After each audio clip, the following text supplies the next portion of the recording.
You can't truly know where you're going until you forget where you came from.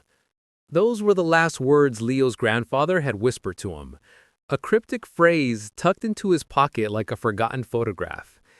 At 18, Leo believed he understood them perfectly.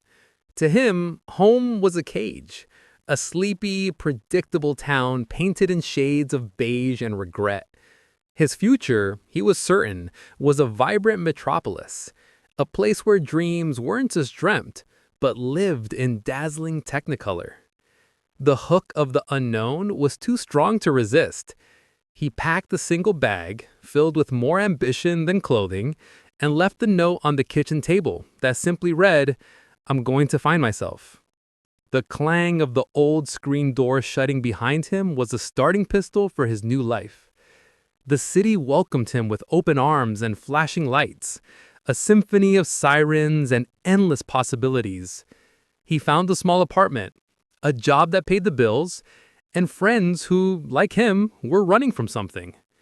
Life was a whirlwind of new experiences, a fast-paced montage of late-night diners, crowded subways, and rooftop conversations under a sky that never truly got dark. He was building a new identity, brick by painful, exhilarating brick. Leo, the small-town boy, was fading.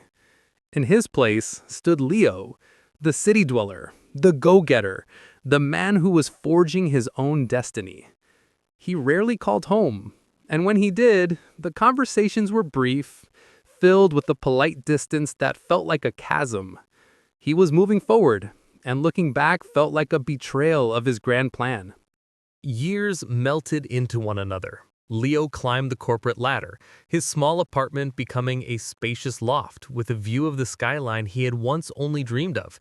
He had success, he had a bustling social life, but a strange hollowness began to echo in the quiet moments. It was a subtle feeling at first, a whisper in the back of his mind during a silent taxi ride home, a pang of something unidentifiable while watching families in the park. He started noticing the small things he'd once scorned about his hometown. He missed the scent of his mother's baking, the sound of crickets on a summer night, the easy, unforced rhythm of life. The city, once a vibrant playground, now felt like a gilded cage. Its energy was draining, its connections superficial. He had built a life, but had he built a home?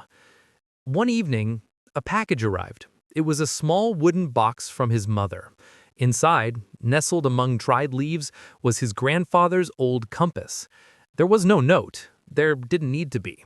The compass needle quivered, and for the first time in a long time, Leo felt a pull, a direction that wasn't up, but back. The memory of his grandfather's words returned, no longer cryptic, but resonant with a wisdom he was only just beginning to understand.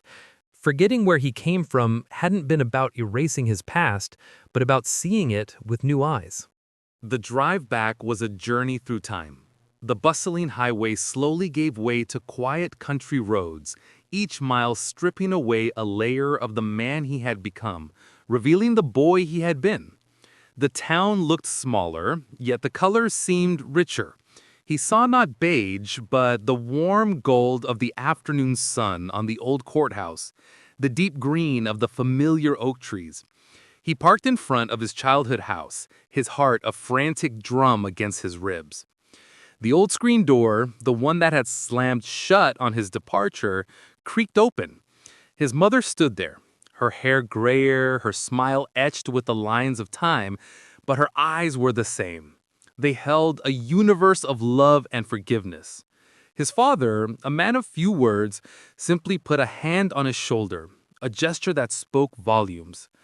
They didn't ask where he had been or why he had stayed away for so long. They were just glad he was home. In the days that followed, Leo rediscovered his town not as a cage, but as an anchor.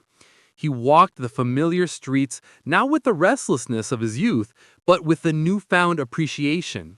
He saw the beauty in the simplicity, the strength in the community, the comfort in the shared histories. He spent hours talking to his parents, truly listening for the first time, understanding their sacrifices, their hopes, their unwavering love for him. One afternoon, he found himself in his grandfather's old workshop. Dust motes danced in the sunlit air, and the scent of sawdust and thyme hung heavy. On the workbench lay a half-finished wooden bird, its wings outstretched as if in mid-flight. He picked it up, feeling the smooth, familiar grain of the wood. It was then that he finally understood. His grandfather hadn't told him to forget his home, but to forget the idea of home he had held as a boy, the idea that it was something to escape. The journey wasn't about finding a new place to belong, but about understanding the one he already had. Home wasn't a place on a map. It was a feeling. It was the unconditional love of his parents, the shared memories that echoed in the familiar streets, the sense of peace that settled in his soul. It was the foundation upon which he had built his life, even when he was trying to run from it. He had traveled far and wide, chasing a dream of success and identity, only to realize that the most important part of himself was the part he had left behind. He had gone out into the world to find himself, and in the end, the journey had led him right back to where he started, not as the boy who had left, but as the man who had finally come home. The journey of growing up, he now knew, wasn't about leaving home behind, but about learning to carry it with you wherever you go.